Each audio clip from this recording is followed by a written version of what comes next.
গোপালগঞ্জে এখনো কারফিউ জারি আছে। গত দুদিন হলো এখন যেহেতু যখন এনসিপি চলে আসছে, তারপরে পরিবেশ আস্তে আস্তে শান্ত হয়ে গেছে। সুতরাং এখন কারফিউর কি প্রয়োজন আছে আমার বুঝে আসে না, কেন এখনো কারফিউ চালু আছে। আর দুপুর 2টার দিকে, অর্থাৎ 18 জুলাই দুপুর 2টা থেকে 3 ঘন্টার জন্য কারফিউ শিথিল করা হয় এবং 19 জুলাই সকাল 6টা পর্যন্ত এই কারফিউ চলতে থাকবে। এখন পর্যন্ত সরকার ঘোষিত 164 জন গ্রেপ্তার করা হয়েছে।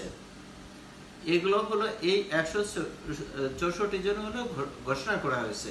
এই ঘোষণার বাইরে কতজন গ্রেপ্তার করা হয়েছে তা এখন পর্যন্ত জানা যাচ্ছে না।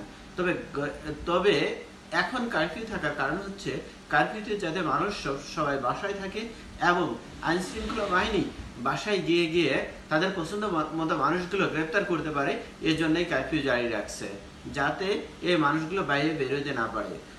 অর্থাৎ এখন সবাই, আমরা জানি যে সবাই বাসায় আছে, এখন কেউ বাইরে নেই এবং যে থমথমে পরিবেশ ছিল সেই পরিবেশ শান্ত হয়ে গেছে।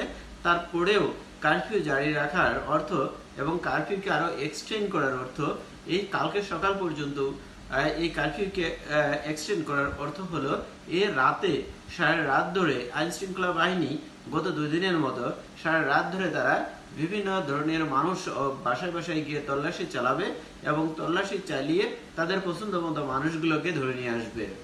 এই জন্যই তারা কারফিউ চালু রেখেছে। অর্থাৎ কারফিউ এর এখন বিনা কারণে কারফিউ চালু রাখার কোনো প্রয়োজন নেই। মানুষের দুর্ভোগ বাড়ছে, মানুষ বাইরে বেরোতে পারছে না, তাদের নিত্য প্রয়োজনীয় জিনিসগুলো ক্রয় করতে পারছে না, দোকানপাট ব্যবসা প্রতিষ্ঠান বন্ধ। সুতরাং সেখানকার পরিবেশ ভয়াবহ রকমের খারাপ। এমতো অবস্থায় কারফিউ রাখার কোনো যৌক্তিক কোনো কারণ নেই।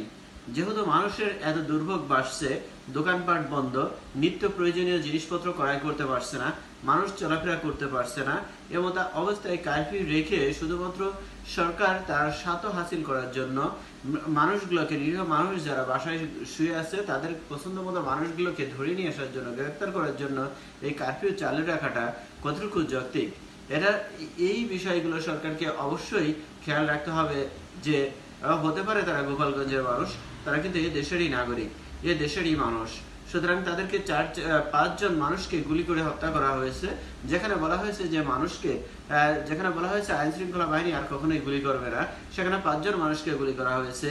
যে আর্মি 5 আগস্টের সময় তারা বড় বড় কথা বলেছে, সেই আর্মি সরাসরি গুলি করেছে, পায়ের বুট দিয়ে পিষে ফেলছে, পিষে মানুষ হত্যা করছে, সেই মৃত মানুষকে কলার ধরে টেনে হেঁচড়ে নিয়ে গিয়েছে।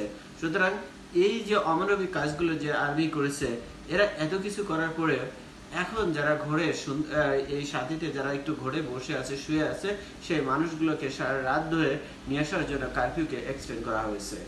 যাই হোক, এই বিষয়গুলোকে সরকারকে আরেকটু নজর দিতে হবে, যাতে শান্ত পরিবেশকে শান্ত থাকে, অশান্ত করার কোনো মানে আমি খুঁজে পাই না। যাই হোক, অন্য একটা সময়ে অন্য একটা বিষয় নিয়ে কথা বলবো। আজকের মধ্যে পর্যন্তই। আল্লাহ হাফেজ।